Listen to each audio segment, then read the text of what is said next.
మన మహానేత స్వర్గీయ వైఎస్ రాజశేఖర రెడ్డి అన్న కారణజన్ముడు. ఎంతోమంది మన భారతదేశంలోనే అత్యధిక ప్రజాదరణ కలిగిన నాయకుడి కింద మనం చెప్పుకోవచ్చు. పొలిటికల్ లీడర్స్లో ఎవరికి ఇంత ప్రజాదరణ లేదు.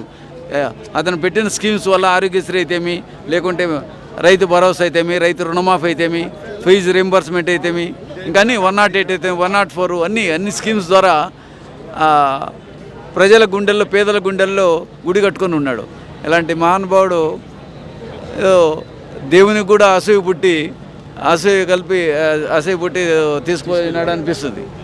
ఇలాంటి వాడు ఉంటే ఎంతోమంది బీద ప్రజలంతా, ఒక ఆటో డ్రైవర్ కూడా లండన్కు పోయినాడు. ఎంఎస్ ఇట్లా ఇంజనీరింగ్ చేసి ఎంబీబీఎస్ చేసి లండన్కు లేకుంటే యూఎస్కి పోయి ప్రపంచవ్యాప్తంగా ఈరోజు ఘనంగా యొక్క జయంతి ఉత్సవాలు జరుపుతున్నారు.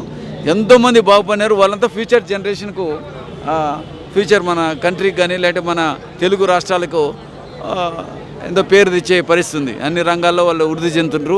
అలాగే రాజశేఖర రెడ్డి అన్న, నేను ఒక ఆర్కియాలజీ డైరెక్టర్గా ఉన్నానంటే, నేను ఒక ఆర్డినరీ ఫ్యామిలీ నుంచి వచ్చి అనంతపూర్ మా చిన్న ఊరు నుంచి తెలుగు మీడియం చదువుకొని ఒక స్టేట్ డైరెక్టర్గా నేను డీన్గా ఉంటే తెలుగు యూనివర్సిటీలో స్టేట్ డైరెక్టర్గా పెట్టాడు. యాక్ట్ చేంజ్ చేసి పెట్టాడు. అది సీనియర్ ఐఎస్ ర్యాంక్ యాక్చువల్లీ. నేను కూడా డిపార్ట్మెంట్ పురావస్తు శాఖ అంటే నా పీరియడ్లో అది ఒక ప్రాముఖ్యత కలిగిన శాఖ కింద తెలియపరిచి ఏర్పాటు చేశాము. ఏదో ఆనెస్ట్గా చాలా ఫండ్స్ తెచ్చి సుమారుగా 238 టెంపుల్స్ కన్జర్వేషన్, రెస్టోరేషన్ చేసాము. అన్ని గుళ్ళని, పాత గుళ్ళంతా. అంటే గుప్త నిధులు ఎన్ని వచ్చినా కూడా అన్ని జాగ్రత్తగా పెట్టి ఏపీ స్టేట్ మ్యూజియంలో పెట్టడం జరిగింది. అన్న కాలమైన నెక్స్ట్ డేనే ఏపీ స్టేట్ మ్యూజియం అని మన అసెంబ్లీ దగ్గర ఉంది, మన పబ్లిక్ గార్డెన్స్లో. దానికి వెంటనే జీవో నెక్స్ట్ డేనే doctor YS Rajasekhara Reddy AP state museum మార్పించి ఏదో వృత్తాభక్తిగా మాకు చేసిన ఇదే హెల్ప్కు అట్లా ప్రతి ఒక్కరు ఎవ్వరూ మర్చిపోయే పరిస్థితి లేదు. YS Rajasekhara Reddy state museum పెట్టి మళ్ళీ దాన్ని ఓపెన్ చేయించి ఏదో ఒక గుర్తుగా ఉండాలని వృత్తాభక్తిగా ఏదో చేయడం జరిగింది. అలాంటి మహానుభుడు ఎంతమంది బీద ప్రజలంతా కూడా నిజంగా అన్ని క్యాస్ట్లో బీదలు ఉంటారు. కులమతం లేదు, ఏ క్యాస్ట్ లేదు, ఏం ప్రాంతం లేదు. ఎవరు పోయి అడిగినా కూడా ఇచ్చేసి చీటీ రాయిస్తే అయిపోయా. రాయలసీమ కానీ, ఆంధ్రాలో కానీ, తెలంగాణలో ఒక చీటీ రాయిస్తే హెట్రోడాక్స్లోనో లేకుంటే మన రెడ్డి ల్యాబ్స్లో కానీ, గవర్నమెంట్ కంపెనీస్లో ఆల్విన్ కానీ, ఐడిపిఎల్లో కూడా ఎంతోమంది జాబ్ వచ్చి ఈరోజు ఓనర్స్ కూడా అయిపోయినారు చాలా కంపెనీస్ పెట్టుకొని. సో అట్లా ఎంతోమంది వృద్ధి తెచ్చారు. కాబట్టి ఈరోజు ఇంత ఘనంగా జరుగుతుందంటే ఎంతోమంది సీఎంలు ఉంటారు, మాజీ సీఎంలు, అందరికీ ఇట్లా జరగదు. ఏం బాబు, అంతే కదా? లేదు, జరగదు. జరిగే సమస్యలే. ఎంతోమంది ఈవెన్ కార్పొరేట్ హాస్పిటల్స్లో వైద్యం చేయించుకుంటే బాగా రిచ్ పీపులే తీసుకుంటే, ఈవెన్ మాలాంటి ప్రొఫెసర్స్ కూడా చేసుకునే ఛాన్స్ లేదు. అలాంటిది ఒక లేబర్ కూడా హార్ట్ సర్జరీస్, కిడ్నీ ఇవన్నీ ఒక్కటి కాదు, రకరకాలుగా చేయించి రిచ్ పీపుల్తో పాటు అది పక్కన బెడ్లో 5-6 లక్షలు 10 లక్షలు ఖర్చు పెట్టి గుండె చికిత్స చేసుకునే విధంగా ఫ్రీగా ఒక పైసా ఖర్చు కాకుండా ఇంటికి కూడా ఛార్జీలు ఇచ్చి ఇచ్చేసాడు.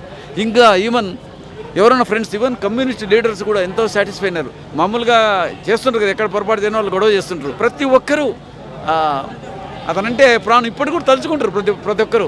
అది అతని నైజం. అందరికీ ఇది రాదు. ఎంతమంది సీఎంలు ఉంటారు, మన విజయభాస్కర్ రెడ్డి పెద్ద ఆయన ఉన్నాడు, అంతా ఆనెస్ట్ పీపుల్ వాళ్ళు కూడా. జనార్దన్ రెడ్డి ఉన్నాడు, లేకుంటే పివి నరసింహరావు ఉండే, కాసు బ్రహ్మానంద రెడ్డి ఉండే, నీలం సంజయ్ రెడ్డి ఉన్నాడు.